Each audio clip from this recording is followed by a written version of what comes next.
Hello नमस्कार दोस्तों, PDA India में आपका हार्दिक स्वागत है। मैं कुमार विवेक। आज हम बात कर रहे हैं चंद्रशेखर आज़ाद रावण को लेकर। चंद्रशेखर आज़ाद के बारे में, क्या चंद्रशेखर आज़ाद को राजनीति में उभरता हुआ चेहरा देखा जा रहा है? और अगर चंद्रशेखर रावण राजनीति में उभर रहे तो वो किसका नुकसान कर रहे हैं और किसका फायदा कर रहे हैं? यदि चंद्रशेखर आज़ाद राजनीति में उभरते हैं तो मायावती को ख़त्म कर सकते हैं। वहीं अखिलेश यादव पर भी थोड़ा बहुत फर्क पड़ सकता है, क्योंकि जो मुस्लिम और दलित कॉम्बिनेशन की राजनीति थी वो अब चंद्रशेखर आज़ाद रावण ने मजबूत की है।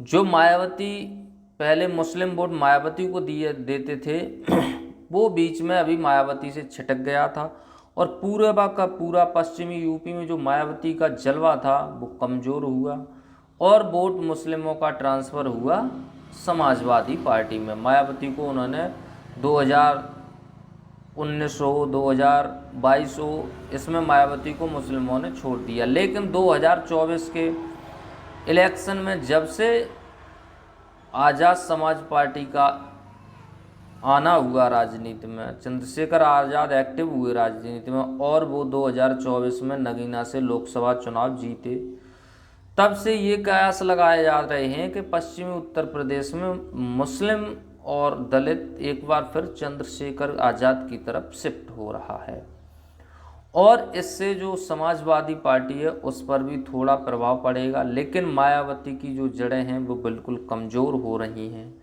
दिन प्रतिदिन बसपा कमज़ोर होती जा रही है। चंद्रशेखर आज़ाद राजनीति में एक्टिव हुए तो कई ऐसी सीटें हैं 2027 में, अगर वो सभी सीटों पर चुनाव लड़ेंगे तो मुस्लिम वोटों का फिर बिखराव होगा। जो दलित अभी समाजवादी पार्टी को मिला है उसमें भी थोड़ा बिखराव होगा। तो जहर सी बात है कि समाजवादी पार्टी को भी उसका नुकसान उठाना पड़ेगा। बसपा को तो कोई वोट देगा ही नहीं, और बसपा अपने ख़त्म की कगार पर है ही, ये किसी से छुपा नहीं है। क्योंकि 2024 हो 2022 हो, बसपा का एक विधायक बनना वो भी अपने दम पर, 2024 में कोई सांसद न बनना, कहीं कोई वोट प्रतिशत 8% से भी नीचे रह जाना, यानी जो दलितों में भी सिर्फ जाटव वोटअप वही बसपा को मिलता था।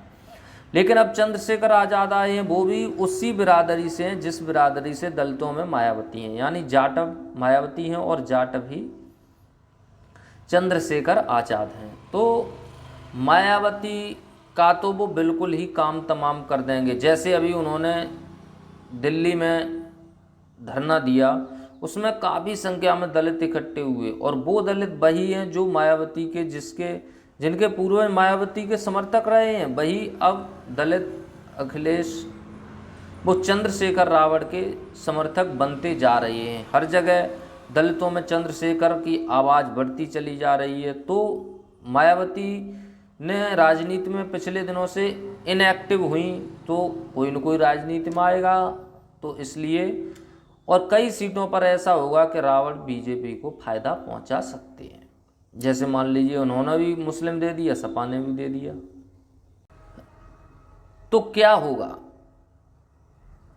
अगर बस सपा ने भी मुस्लिम कैंडिडेट दे दिया और चंद्रशेखर आज़ाद की भी पार्टी ने मुस्लिम कैंडिडेट दे दिया, तो क्या होगा? वहाँ पर बीजेपी को फ़ायदा होगा और बीजेपी टफ फाइट में आएगी। क्योंकि जो मायावती कमज़ोर हुई थी वो सारा वोट परसेंट 2024 में दलितों मायावती वाला वोट परसेंट सारा सपा में शिफ्ट हुआ था। लेकिन अगर चंद्रशेखर आज़ाद अपनी ताकत से लड़ेंगे तो जो वोट है वो सपा की तरफ शिफ्ट न होकर दो जगह बटेगा और उससे बीजेपी को फ़ायदा होगा। तो हमारा वीडियो कैसा लगा आपको?